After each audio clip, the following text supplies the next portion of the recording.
Bismillah ar-Rahman ar-Rahim. Assalamu alaikum wa rahmatullahi wa barakatuh. Dear brothers and sisters, thank you very much for tuning in. I would like to welcome every one of you, those who are listening out there. Thank you very much for your time, and inshallah, we hope not to disappoint you, inshallah. And this is the first ever podcast organized by Simply Islam.sg, and we chose the month of Ramadan to launch it because inshallah we believe that there will be more listeners and more participations from all of you. And not sure whether you are from Singapore or from other parts of the world. Ahlan wa sahlan wa marhaban bikum. Once again, thank you very much. Make dua for us so that this project will be ongoing and will be successful in one, inshallah. So basically, ladies and gentlemen, brothers and sisters, I will be talking about welcoming the month of Ramadan, right? Once again, we are welcoming the month of Ramadan every year of our life, Alhamdulillah. And narrated by Sayyiduna Abu Hurairah radiallahu anhu, that Rasulullah sallallahu alaihi wasallam said when the month of Ramadan arrived, قد جاءكم رمضان شهر مبارك افترض الله عليكم صيامه تفتح فيه أبواب الجنة ويغلق فيه أبواب الجحيم وتغل فيه الشياطين فيه ليلة خير من 1000 شهر من حرم خيرها قد حرم. The month of Ramadan has come, a blessed month in which Allah, the Almighty, has obligated you to fast. In it, the gates of the heavens are open. In it, the gates of hellfire are closed. In it, the devils are chained. And in it is the night that is better than 1,000 months. Thus, whoever is deprived of its good is truly deprived. Sadaqa Rasulullah sallallahu alaihi wasallam. I could not help but to I would like to reiterate the last part of the hadith, which really, touches my heart when Nabi Sallallahu said, "Man hurima khayraha qad hurim." Whoever is deprived of the goodness of Ramadan is truly deprived. Ladies and gentlemen, we don't want to be the one who would deprive of the goodness of Ramadan. All right. Therefore, we must carefully plan our Ramadan. This year's Ramadan should be better than the last year's Ramadan, right? And then it's not just about Ramadan. Ramadan is like a stepping stone for us to achieve a better version of ourselves, a better a human being, and a better parent, a better husband, a better wife, better children, and so on and so forth. All right, and this is the opportunity that we could not let it go, and it comes once a year, and you may not know this could be our last Ramadan. Wal-'iyadhu billah. May Allah forbid that. May Allah do not deprive us for having more and more Ramadan in our life, inshallah. And basically, ladies and gentlemen, Ramadan is a holy month. And of course, it is a time of spiritual reflection. Not only do we do reflection, it's also the month of devotion and self-discipline. All right. And of course, it is an opportunity to renew one's faith and to ask for forgiveness from Allah subhanahu wa ta'ala. So, here are some things that you can do to properly welcoming Ramadan. Number one, this is what I believe that we can do. Number one is to purify your intention. The Prophet sallallahu alaihi wasallam said in the hadith, "Innamal a'malu binniyat." Every actions is judged based on intention. So let me tell you this. The first thing that you can do to welcome Ramadan is to purify your intentions, right? Before the start of Ramadan, you have to make a conscious effort to purify your intentions and make a sincere commitment to to observe the month of Ramadan in, of course, in the best possible way, seeking the pleasure of Allah subhanahu wa ta'ala. Because intention is important, because if you don't have intention, you will achieve nothing. If you have intention but you are not clear about it, then you won't achieve anything. So purify and clarify, right? Purify and clarify your intention. That's number one, ladies and gentlemen. Number two, learn more about Ramadan.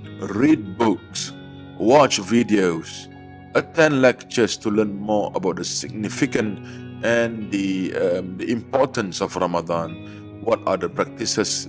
What are the niyyah, the intentions? How to perform the tarawih? What are the good food to break your fast with, your iftar with what?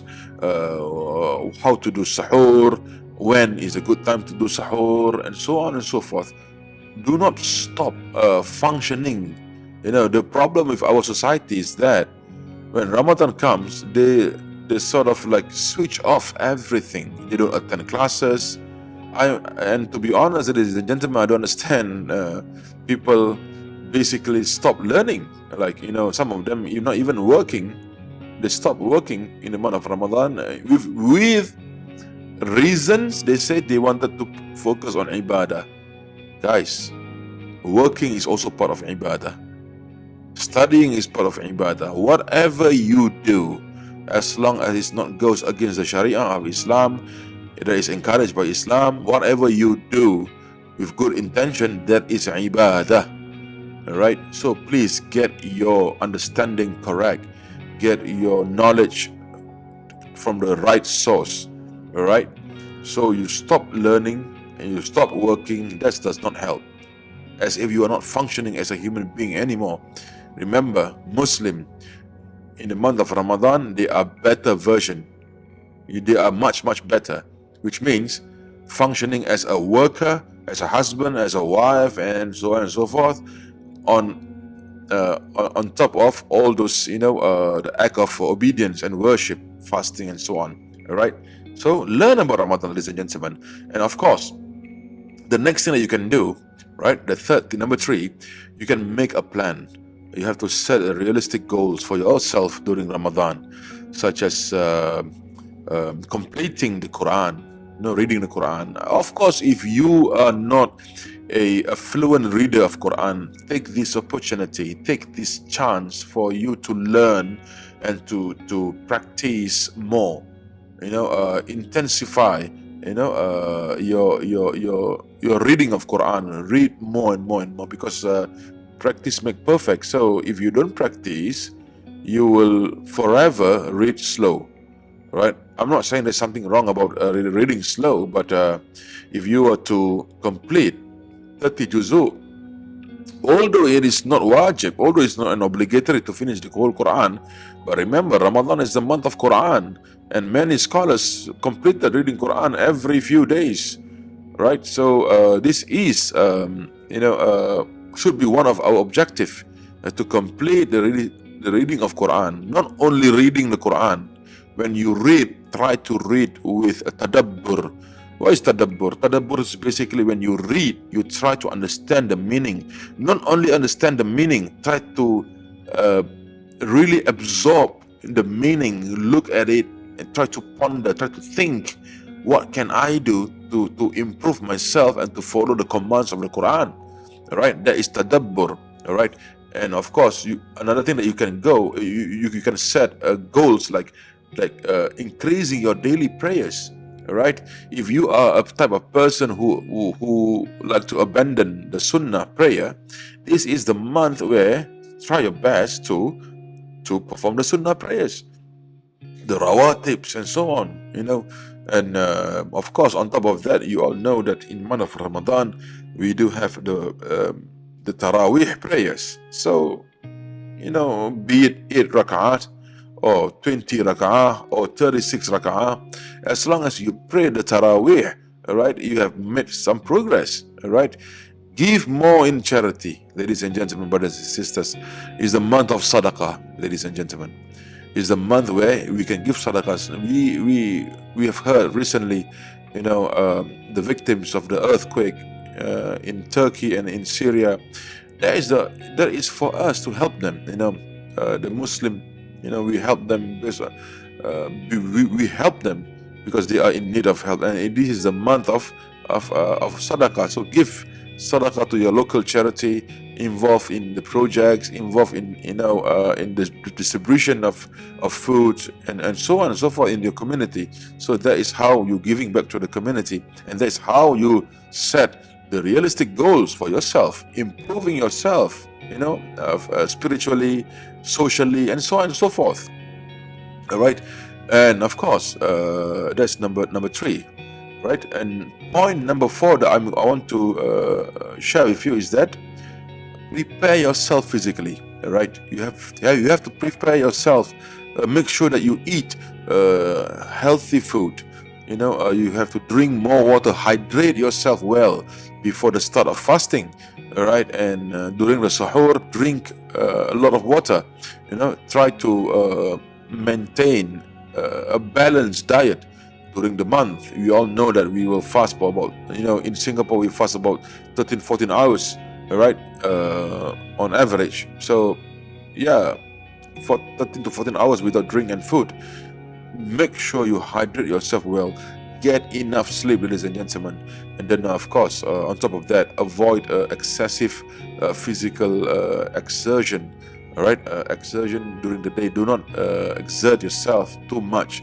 Go for running. You can do it if you think you can, handle it. All right, and then of course, the next one, to increase your act of worship. In addition to fasting, increase your daily prayers, read more Quran, make more time for dua, and then read salawat ala Nabi sallallahu alayhi wa sallam. And of course, on top of that, ladies and gentlemen, maintain good manners and conduct. Ramadan is not about just abstaining from food and drink, but of course, it's all about improving one's character and behavior. All right, if you used to swear, all right, over a smaller thing, make it a point to stop all those things. Remember, inni sa'im, verily I am fasting. So that should be our goals, right? To be better, try to be patient, kind, and forgiving to those around you. All right, and avoid any negative or harmful behavior. So by welcoming the Ramadan with the proper manner, that what we listed just now, we can make the most of this holy month, and of course we can gain its many blessings, the barakah and the rewards, the thawab, inshallah. So inshallah we will meet again in the next podcast tomorrow, and I hope to all of you can benefit from this sharing, and what is good is from Allah subhanahu wa ta'ala, and what is not good, what is bad is from myself, from my own weakness. And may Allah subhanahu wa ta'ala forgive all of us and forgive me as well, inshallah. Tabarakallahu ta'ala. Wassalamu alaikum wa rahmatullahi wa barakatuh.